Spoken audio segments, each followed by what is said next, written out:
x vaut moins 2. Ça fait 7 plus 2. Ça fait 9.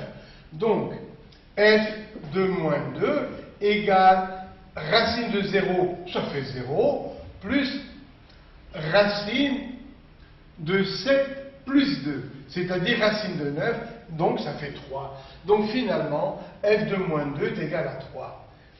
Et dites-moi, si j'avais pris une autre valeur entre nous interdite, c'est-à-dire avant moins 2 ou après 7, si je cherche f de 8, allons-y, ça fait racine de 8 plus 2. Jusque-là, tout va bien. Plus racine de 7 moins 8. Au secours, ça fait moins 1. Racine de moins 1 n'existe pas. Donc vous voyez, quand vous sortez de l'intervalle permis, pour mettre 8 par exemple, eh bien, l'un des nombres est connu, mais l'autre n'existe pas. Donc l'ensemble n'existe pas. Donc le domaine de définition, c'est seulement de moins 2 jusqu'à 7. Si j'avais écrit f de x égale 1 sur racine de x plus 2 plus racine de 7 moins x, eh bien, dans ce cas-là, regardez, je pense qu'on peut regarder encore moins 2 et 7. Si je prends x égale moins 2, cherchons l'image de moins 2. Ça fait 1 sur racine de moins 2 plus 2. D'accord, ça fait 0. Mais à côté, pour moins 2, ça fait 7 moins moins 2, racine de 9, ça fait 3. Donc, vous voyez, ce nombre existe. Et c'est pareil pour 7. Si on cherche f de 7, ça fait 1 sur racine de 7 et 2, ça fait 9. Racine de 9, ça fait 3. Plus racine de 0 qui fait 0. Eh bien, il va quand même rester le 3. Voilà, le temps d'effacer, et nous allons passer encore à quelques exercices sur le domaine de définition.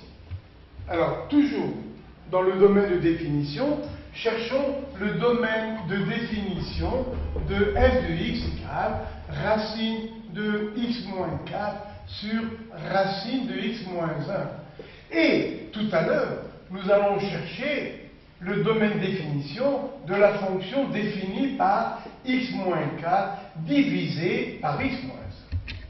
Vous allez en avoir des surprises.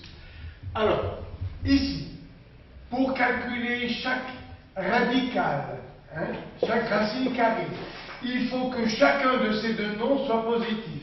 Donc, j'étudie sur un tableau de signes, quand x varie de moins l'infini à plus l'infini, le signe de x moins 4 et le signe de x moins 1. X moins 1 s'annule pour 1. X moins 4 s'annule pour 4. Maintenant, les signes. Devant x, il y a 1 dans chaque cas, positif. Positif. Donc, x moins 4 s'annule pour 4. Positif à droite, négatif à gauche. X moins 1 s'annule pour 1. Positif à droite, négatif ici. Pour le domaine de définition de cette fonction, il faut que je puisse calculer séparément racine de x moins 4 et racine de x moins 1. Ça veut dire que, comme tout à l'heure, les deux radicands doivent être positifs en même temps. Regardez ce tableau, voilà, dans cet intervalle, les deux radicands sont positifs en même temps, tous les deux. Donc, le domaine de définition, c'est depuis 4 jusqu'à plus l'infini. Voilà. Et si c'était f de x égale, attention, attention, racine de x moins 1 sur racine de x moins 4, le tableau reste le même. Le tableau de signes reste le même. Bien. Alors maintenant, regardez ici, x moins 4 sur x moins 1. Je veux que les deux soient positifs en même temps. Alors, ça se passe où? Alors, pour x moins 1, attention, x moins 1 s'annule pour 1. Positif à droite, négatif à gauche. Ça, c'est pour x moins 1. Pour x moins 4, s'annule pour 4. Et positif à droite, négatif à gauche. J'ai dit tout à l'heure, le tableau restait le même, mais je crois que j'ai changé les signes. J'avais ici x plus 2 ou quoi. C'est pas grave. Alors, voilà donc la nouvelle fonction. Voilà son tableau.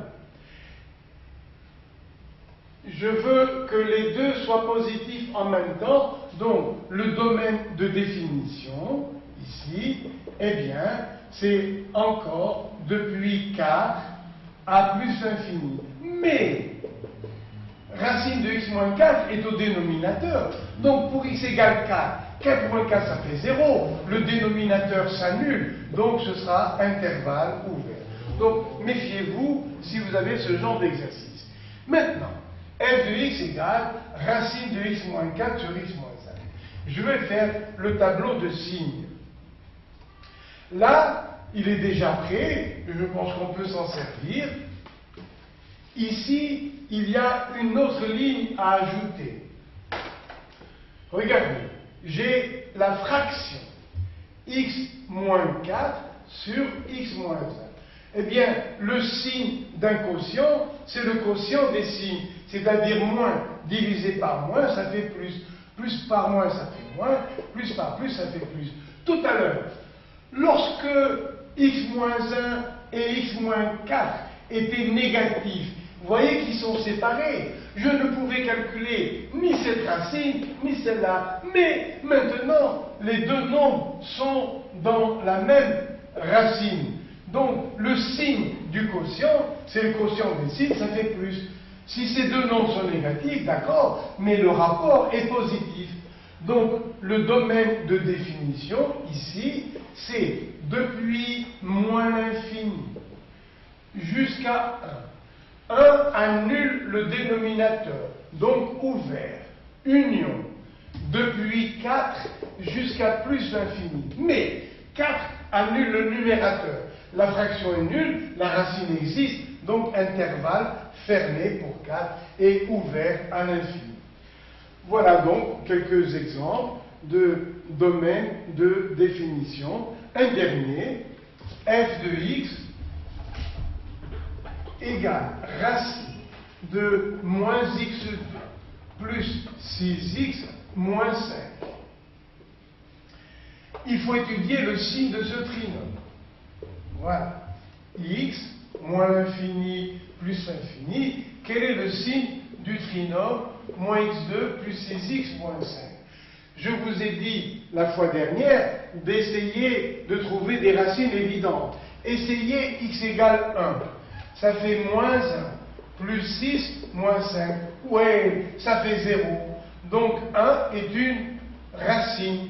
Et pour trouver l'autre, on se sert du produit. Le produit x1 que multiplie x2 est égal à c sur a. Puisque x1 vaut 1, l'autre vaut c sur a. C divisé par a qui vaut moins 1. Moins 5 sur moins 6, ça fait 5. Donc les deux solutions sont 1 et 5. Mais voilà. Le signe. Signe de a à l'extérieur des racines, ça fait moins. Et la plus. Donc, le domaine de définition, ce sera l'intervalle fermé de 1 à 5. Pourquoi fermé? Parce que pour ces deux valeurs, le radicand est nul et racine de 0 existe et ça fait 0. Et voilà. Donc, voilà, j'efface pour passer à la suite.